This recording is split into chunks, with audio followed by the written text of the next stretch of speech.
All right, so here's a quick one on chisels. Everyone seems to enjoy the idea of Japanese laminated steel, you know, where the cutting edge has a slightly different type of metal or steel. And these are really nice. This is a OKYO. Okyo. I think I paid like $60 for this many years ago, and I use it constantly. It was a pain to get all of this flat around the edges, but chisel's been worth it. You don't need to go $60 a chisel though. I was driving down the street once and I saw a mirror with a boat's steering wheel around it, and I grabbed all of the handles off of it and spent, I think this was like $20 or $30 worth of, these are Berg chisels.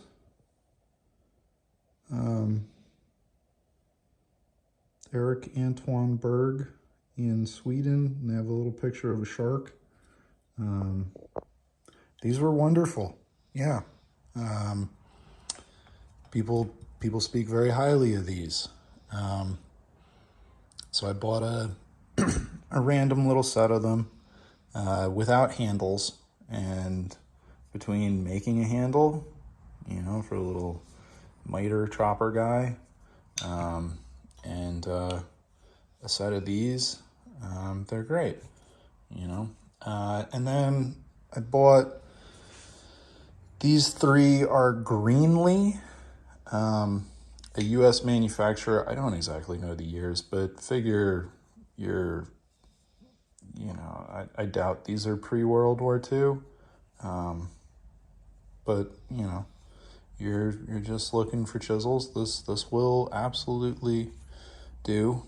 Some of these are huge, so I took them to a grinder and just scooped out some of the material in the middle, like this one, just to get it flat and usable real quick.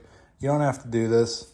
Fancy Japanese chisels have this just so you can get the bottom flat quicker, and there's less friction and blah blah blah. But you don't have to do that. I stopped chasing a literal mirror on the bottom of the chisel. It was just incredibly time consuming. If it's flat under a ruler, like a good sturdy ruler goes on it and it's flat, that's it. You're done. That's good. If you don't want it to at the tip then fall away because you made a mirror there. But in sharpening your chisels, make your own decisions there. I do find that the little micro bevel at the tip on the cutting edge is nice on some of them. It does make it a lot harder to use the chisel up like this, but it makes sharpening a breeze, or resharpening. So now I would really like this big old gouge to work. So I have a handle here. You can grab these, I think they sell them in packages of random handles. Most of the time they're for a file. You'd stick like a rat tail rasp, or your standard mill file or whatnot in it. In this instance, I'm gonna drill out that, fill it with a stick, and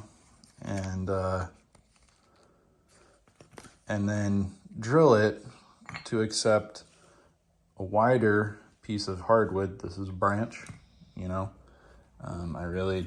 I don't mind having ring grain. That's cool to me.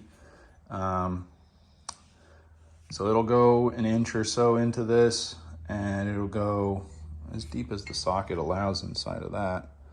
I'll kind of clean up the inside of the socket with a Dremel wire bit and epoxy it. Just epoxy it, it'll be done. If you want to change the handle, hit the shank of this with a blowtorch. Here you can see this one says Greenlee, just a little bit. Yeah.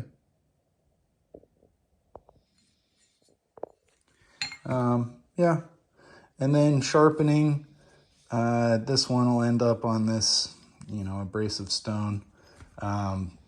The slowest way to sharpen is with a whetstone, and you'll get the best result. It'll be a nice mirror once you work your way all the way up and, get your Nagiro stone out and all of that. And remember, you gotta flatten those water stones as you go, because you'll carve a dish in the stone. The fastest, quickest way, make them flat on a belt sander and dip them in a cup of water to keep them cold to not destroy the temper. And then use diamond stones. Diamond stones don't, wear out of flat. They give a pretty good polish. That's perfectly fine. Most of these I've put on a Sharpworks system, so they have that swirl in them on the bottom. It doesn't look great. It doesn't look like a nice mirror, but it definitely gets the job done. And it's a breeze to resharpen with it, so I don't really mind it. So all right, let's glue up a chisel.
All right, this is all glued up. It's pretty cool. I'm gonna change the bevel. I did a little grinding with the Dremel. Gonna do some more. I like a nice low angle. We'll see how that works. I was using the cone stone a little bit. It's really slow. And the Dremel's leaving a nice finish, so see how that works.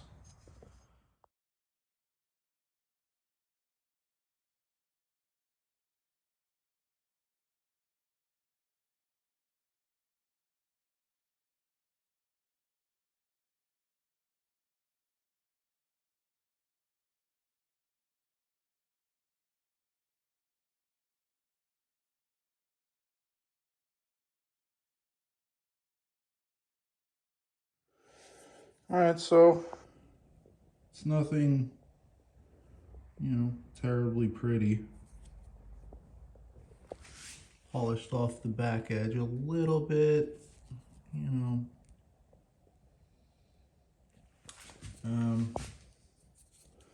But, one-handed here. It definitely turns a spiral. So I'm happy with that. Now, yeah, if you don't have a handle and, you know, you don't like my put a stick in it kind of approach, I have this big chisel. This is another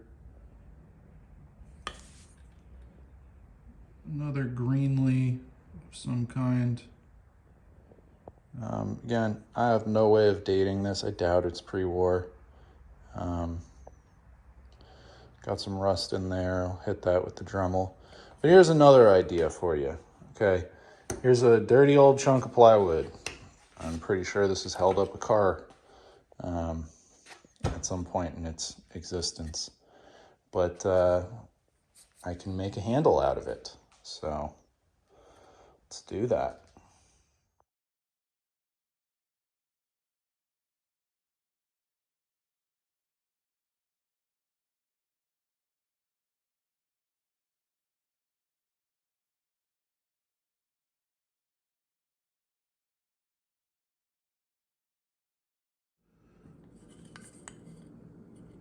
All right, so that's glued on. It's a, socket chisel. So yeah, I got a little bit of up kick. I gotta square that side a little bit with the blade, but there's plenty of material. This thing's huge. So I'm gonna start just carving it in.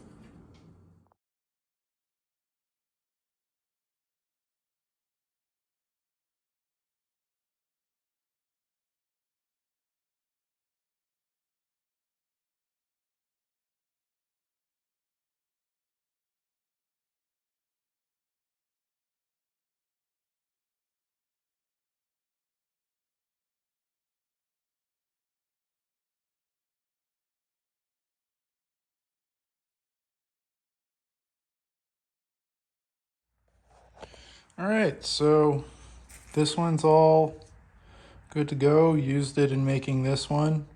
Can't say I've had a large gouge around before. It's nice to have one of these. At some point, I may want a longer handle on it, but we'll see. You know, this one definitely got a wooden pickle of a handle on it, but you know, it'll do great. So I'll go through and sharpen this. That's gonna take a while. You know, it's sort of flat, but it needs a lot of polishing. And the handle's just a little fresh oil. I used Danish oil, and that was just a little bit of burnt umber added to the Danish oil. It's just a real quick way to make a stain. Yeah, so that's a piece of 2x4. And yeah, epoxy, epoxy will hold the metal and the wood very, very well. Just give it a clean surface inside of the socket. So yeah, chisels.